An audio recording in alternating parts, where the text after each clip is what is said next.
Welcome to today's Explainer. We've got a seriously high-stakes political clash to unpack today. Whenever a government gears up to release a new federal budget, the tension is always palpable. But right now, the debate taking center stage in Australia is on another level.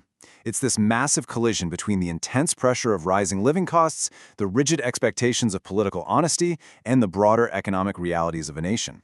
We're going to look at a recent, highly charged exchange between Labor MP Jerome Laxale and Liberal MP Phil Thompson just to understand exactly what is at stake here. And that brings us straight to the core question framing this entire debate. Is a political promise actually worth breaking for economic reform? It's a classic political dilemma, isn't it?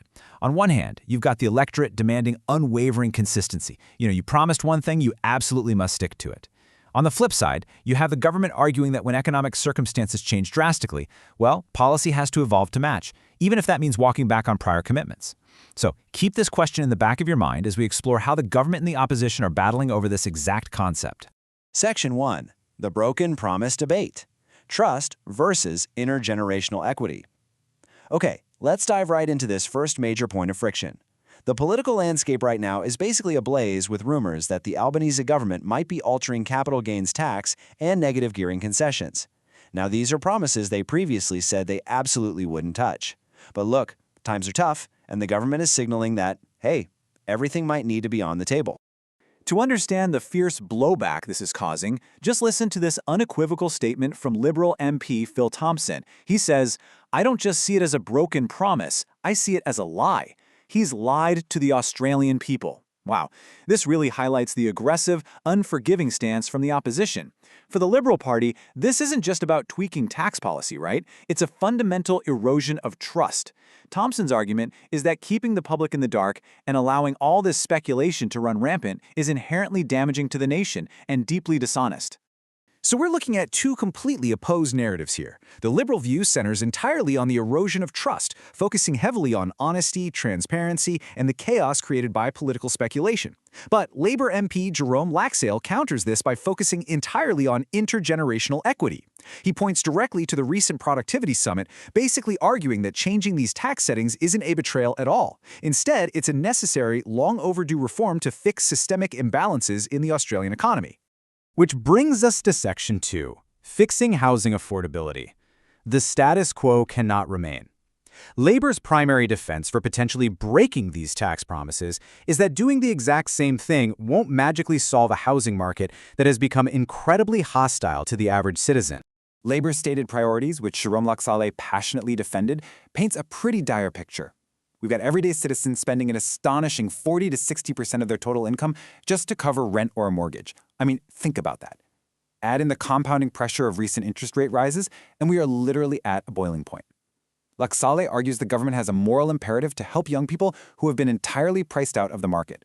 He believes addressing housing affordability just has to be at the very core of this upcoming budget, regardless of past promises. But here's the catch, and it's a crucial point. We have to understand the ripple effects of these potential changes. There's a very sharp counterargument to Labor's housing defense.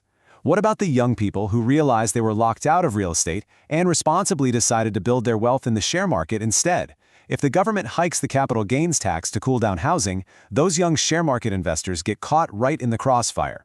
They'll face extra taxes on their investments.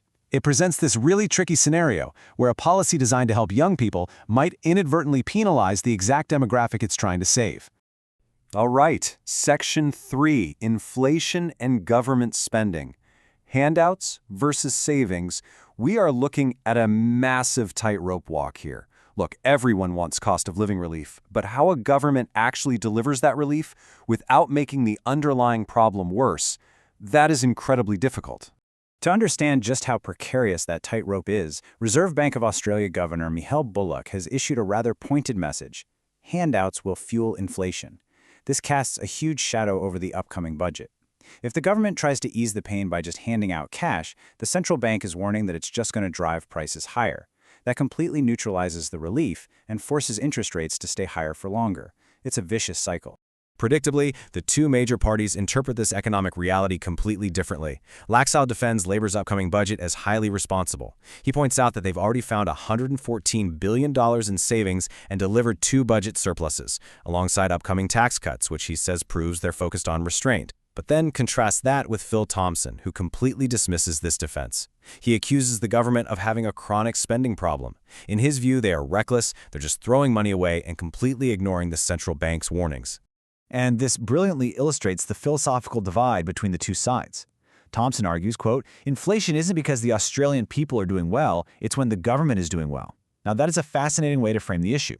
The Liberal Party is actively pushing back on the narrative that global events, like the war in the Middle East, are the primary drivers of domestic inflation. Instead, they're laying the blame squarely at the feet of the government, arguing that bloated government spending is the true engine of inflation that's hurting Australian families. Moving on to Section 4, the Fuel Security Clash. Subtitle, Who Gets the Credit? In this debate over onshore fuel storage, the ultimate question really is, who gets the credit? Ensuring a country has enough fuel reserves in a volatile world is absolutely critical. But as we're about to see, even this is subject to intense political maneuvering. The conflicting claims here are intense. On one side, Jerome Laxale claims Labor has taken responsible measures. He points out they've delivered hundreds of millions of liters of extra diesel, boasting that Australia literally has more fuel now than before the war. He even takes a swing at the previous Liberal government, accusing them of bizarrely storing Australian fuel reserves in another country. But then Phil Thompson fires right back. He claims that any new Labor announcement is simply copying a coalition policy to increase onshore storage from 30 to 60 days. He reminds everyone that the coalition had to drag Labor into cutting the fuel excise previously, and he expresses real frustration that the government just always defaults to blaming the opposition instead of working collaboratively. It's your classic political battle over who actually gets to take credit for a good idea. So after examining the arguments surrounding tax reforms, housing crises, inflation warnings, and fuel security, it all circles back to this final crucial question. What is more important to you? Is it strict adherence to election promises, protecting that fundamental trust between voters and politicians?